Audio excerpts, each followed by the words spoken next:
আমি আপনাদের কাছে কিচ্ছু চাই না, খালি আমার ছেলের খালি বিচার চাই। আমার কি বিধবা হওয়ার বয়স হয়েছে? রাব্বি সাহেব চাইলে একটু স্বার্থপর হতে পারতেন। তোর কাছে আর কি আমার ব্যাপার সুস্থ ভাবে বিচার বা সুস্থ ভাবে থাকে। আমার এই ছোট ভাই রিয়াজ প্রত্যেকটা দিন আন্দোলনের সময় চলে যেত, বলতো ভাইয়া যে আমরা এই আন্দোলন আমাদের সফল করতে হবে। আমি অনেকবার নিষেধ করছি, ভাই তোর যাওয়া দরকার নেই। বলে ভাই আমরা তো 4 ভাই, আমি যদি এক ভাই মরেও যাই, আপনারা তো 3 জন আছেন, 3 ভাই আমার মারা দেখবে। তো এই ভাইয়ের কথা প্রত্যেকটা দিন মনে পড়ে। আমার ভাই 4 আগস্ট জিগাতলায় গুলিবিদ্ধ হয়।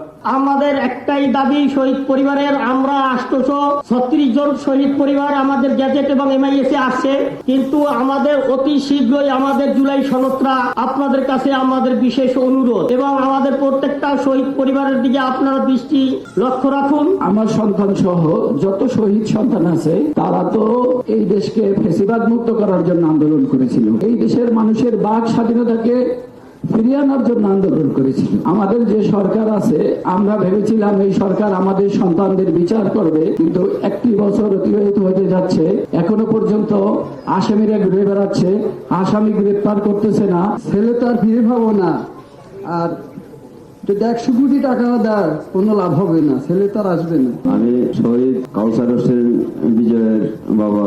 আমার ছেলে লক্ষ্মীপুর সরকারি কলেজের অনার্স 3rd ইয়ারের ছাত্র ছিল, ফিজিক্স নিয়ে লেখাপড়া করত। আমার ছেলের ইচ্ছে ছিল আমার ছেলে একজন BCS ক্যাডার হবে, বাবা মায়ের দুঃখ কষ্ট গুলো বুঝে দিবে। আমি আপনাদের কাছে কিচ্ছু চাই না, খালি আমার ছেলের খালি বিচার চাই। আমার ছেলের যেন, আমাদের সতীনের শহীদ পরিবারের যেন সুষ্ঠু বিচার হয়, আমি এই দাবি আপনাদের কাছে, আর কিচ্ছু চাই না। অর্থ টাকা পয়সা আমাদের কিছুই দরকার নাই, আমরা কিচ্ছু লাগবো না। আমাদের সন্তানের খালি আমরা বিচার চাই আপনাদের কাছে। গোমেতানিটা দেখি চুমকা উঠছি, উঠে দেখতে যে আমি আরা না গেছে, আমি বাঁচতে করতে তোমার ব্যাপার গুলি খাইছে।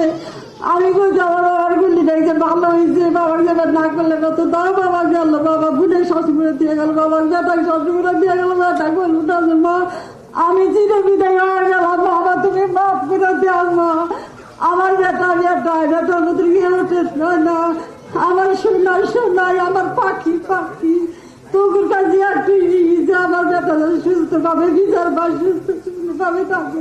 19 জুলাই শুক্রবার আমার সন্তান পুলিশের গুলিতে নিহত হয়েছে। আমি গিয়ে আমার সন্তানকে জীবিত পাই নাই, আমার সন্তানকে আমি লাশ পাইছি। আমার এই সন্তানকে আওয়ামী লীগের সন্ত্রাসীরা গুলি করে হত্যা করেছে। আমাদের এই প্রত্যেকটা শহীদের কবর সংরক্ষিত করার জন্য সরকারিভাবে গেজেট প্রকাশ করে দিতে হবে, আমাদের শহীদের কবর ভাঙতে পারবে না, সংরক্ষণ থাকবে সবার জন্য।